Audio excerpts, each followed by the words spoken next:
Welcome to the Integrity Data from the Vault podcast. You're here with Robert Jackson, product manager, and I'm joined by Tom Franz.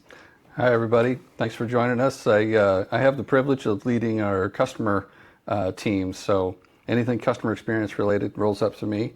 So appreciate being able to get together and chat today, Robert. What are we planning to talk about today? Yeah, so we'll be talking about our GP customers and kind of helping them ease some worries around the migration, moving from one environment, GP to Business Central and Payroll now.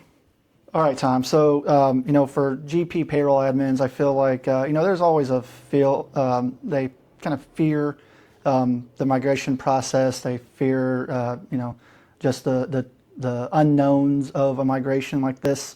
What have you seen in our process that kind of helps them move and things that they should know? Sure. So yeah, I think you hit it right on the spot. It's fear of the unknown, right? Mm-hmm. Those things that they're not familiar with. They haven't made a change from Dynamics GP. Many customers have been on it for 20, 30 years, so they've never been through a major ERP migration.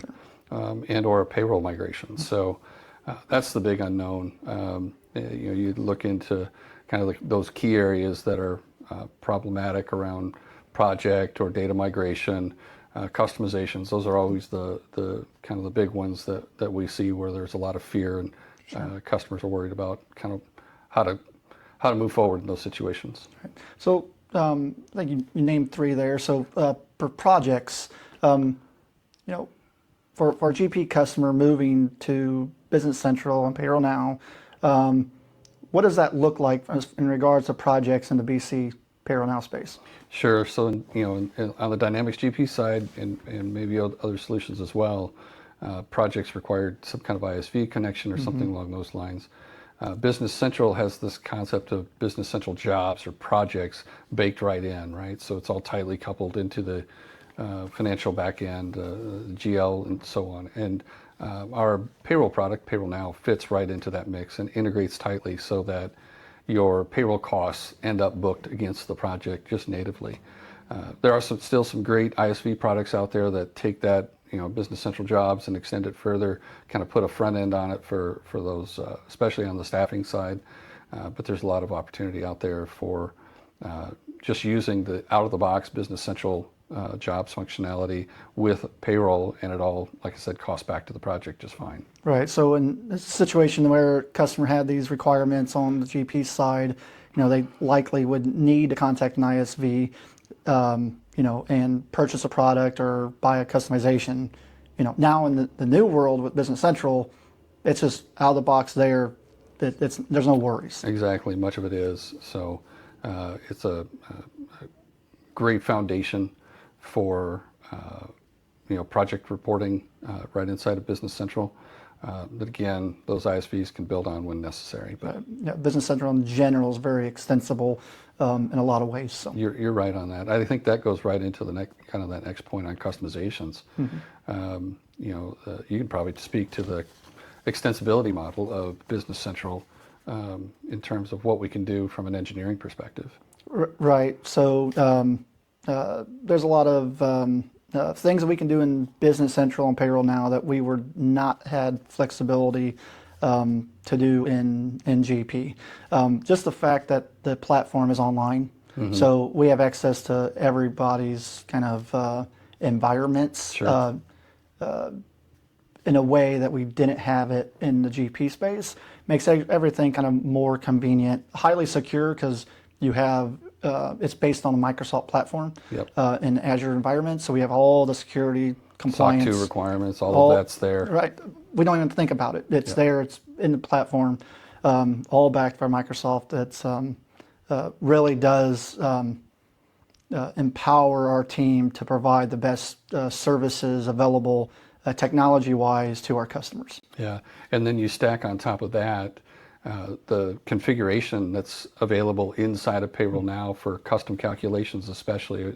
I think about even some of our Dynamics GP products around PTO accruals and retirement plans and so on that required an additional product in order for payroll to calculate the correct amount of PTO time, or to make sure the employer matches right against the 401k plan. Right. We had specific product functionality, but we don't need that with Payroll Now because of the configuration options that are available in it. Right. We loved our integrity data products, right? Our Absolutely. OEM products that Microsoft owned for so long, and our ones that we sold. We still, they're in my heart for sure, as well as yours. But they're not a thing in Payroll Now. They're not. I mean, the payables integration is probably a great example.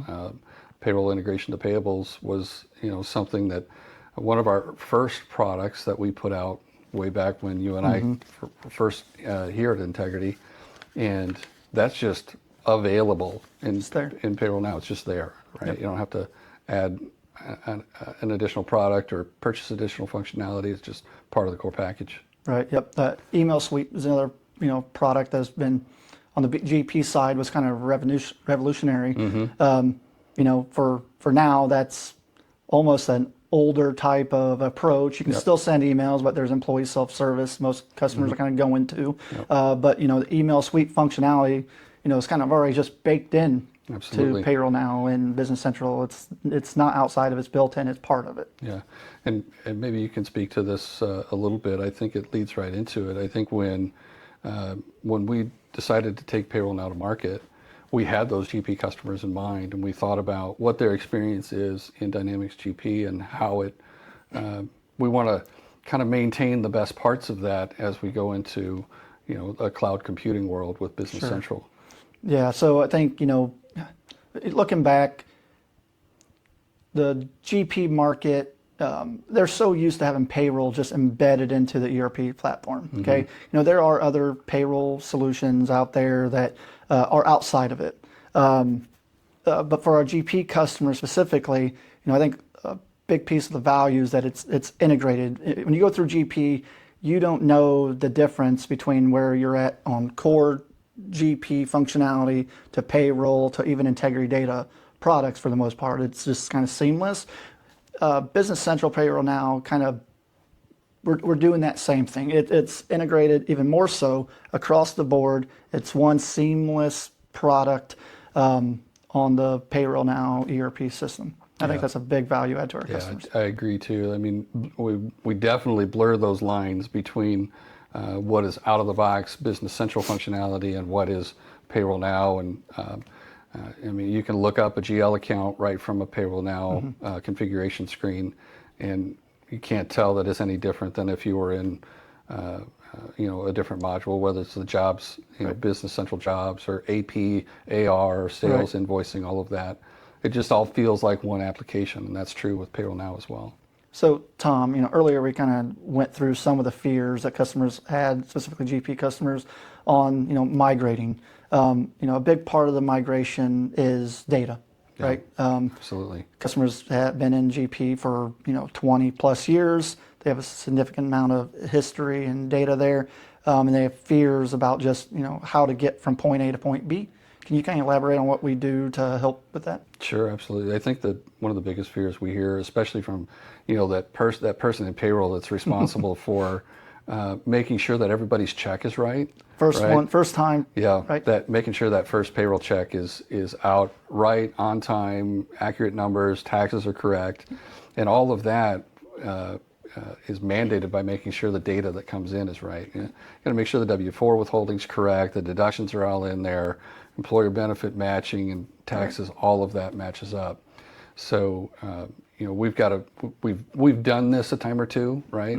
We've been in the Dynamics GP space for 20, 30 years now, so we're definitely kind of the experts in the field on the GP side. We know Payroll Now data inside and out as well, so we know what the migration of that data looks like, and we've helped a lot of customers through that. We've got some out-of-the-box processes that we can give to the customer that they can do it themselves. If they don't have the comfort level, we can absolutely do it for them. And then we're working on building some automation tools even this quarter using some of the latest AI technology in order to make that even easier, so that if you're wanting to kind of massage or manipulate or clean up your data as you migrate it over, we'll make that part easy too. Yeah, so in the last episode, we talked about how old Patrick was. He's been in the space and around 30 years. I'm a young buck, and I'm going to be touching 20 here in a little while. Tom, how long have you been here? Give a little bit of background to the audience. Yeah, I've been here. I just celebrated my 20th anniversary with Integrity Data. It's been a great 20 years. It's been a lot of fun. We've had a lot of fun over the years, for sure. Yeah, we've worked together off and on. As I was thinking about this podcast and just kind of prepping for it, a question came to mind that I thought might be fun for you and I to talk through and think about, and maybe other people might get a kick out of it. And kind of a two-part question. One is, we've both been here nearly 20 years. Over that 20 years, what's still the same, right? Okay, yep. And then what's drastically different? So from your perspective, what do you think's the same today as it was 20 years ago? I think the environment, the people. I mean, yes, we've had people kind of come and go and then come back. We have some of the people have been here a long time. You, Tom, Patrick, Bobby, a variety of different people have been here for quite a while. So there's stability in that. But you see those new faces that kind of drive the change and having new thoughts. So I think that's the people that on both sides. We have same faces that have been here for a long time. There's some new ones, and it's great. I think one of the things that we've maintained really well over the last 20 years is our culture, right? Yep. Kind of how we do business, both externally with the customer, but also internally, right? We have a lot of fun, work hard, play hard mentality. Oh yeah, the foosball table, gotta have it. Yep, for sure. And I think of Patrick being kind of that culture setter of the organization, and the humor that he brings to it. We just had April 1st roll around, and there was the great email from Lori, with a mock-up of Pat, April Fools, and it was a picture of Patrick all drawn up with funny faces and that sort of thing. It was just, it's an example of our culture here. Yeah, I don't think we take ourselves all that seriously, right? I mean, we can have fun with each other, make fun of each other, and it's a good old time. When we do that a lot with your dad, Bobby, right? Yes, the Bobbyisms flow. So does the jokes. What doesn't flow is good spelling from him either, though. So the fortunate thing, especially for Bobby right now, is it used to just have the red squiggly underlines when he misspelled something. Right. Well, now AI is kind of fixing all of his writing for him on the fly, right? Probably true. Yep. We don't get as many Bobbyisms in written form as we used to, I think. It's a negative. We still get them verbally. Yes, verbally is, there's quite a few of them out there. So I think we've done a good job maintaining culture. What do you think is drastically different from 20 years ago when you and I first came around? I think I see it like the technology. Absolutely. Especially in the GP space. And we talked about this a little bit in the previous podcast, but, GP being on-prem, a lot of these, what I would say, annotated systems and way we do work and the technology we use is just changed so much from on-prem to cloud, how cloud has made things more available. And with that, all the tooling to utilize that functionality, it's just, it's a totally different world. Yeah.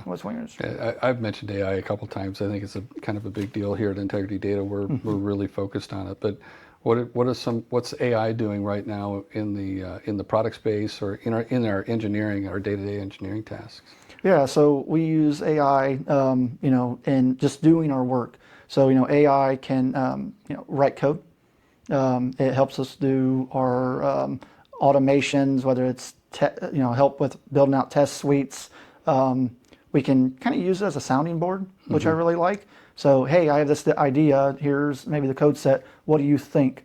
It's not perfect. Sometimes I don't like the answer it gives. I need to adjust it, give it different context. But having that sounding board and the ability to kind of like help work through a customer's problem at more quickly. Yeah. So we get quicker responses to customers, and even more thoroughly than what we could have done before with the time that we have. Yeah. So it just provides a better quality. I know what I'm seeing coming out of the engineering team is a quicker pace. So we're resolving more issues more quickly. We're developing new features faster. And all of that leads to a better customer experience, which is kind of the goal, right? We Right. want to get those new features and functionalities into the hands of the users so they can maybe get rid of a pain point in their life. So Right. Well, I mean, even on going back to like the customer migration piece, right? It used to be on the GP side where you had to have a customization, and customizations typically took a little bit. So if you're onboarding a customer, needed a customization, it might delay an implementation because a customization wasn't available. Well, in payroll now, there's a lot less customization that need to happen, and when they do, with the utilizing of AI and our team, we're able to get those customizations available to the customers when they need it, on time, on budget, with quality that's high. that's awesome. That's really great. And I'm looking forward to even more of that as we adopt AI more fully. Yep.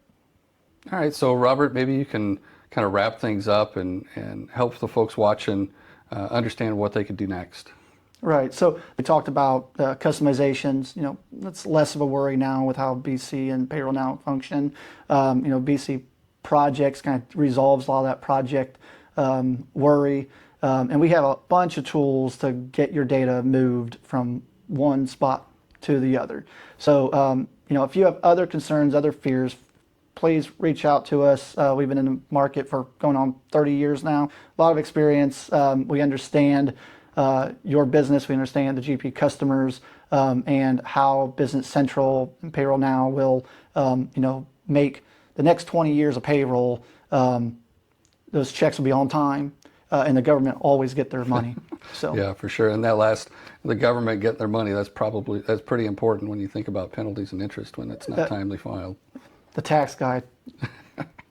Tom, thank you for being here. So appreciate for your time.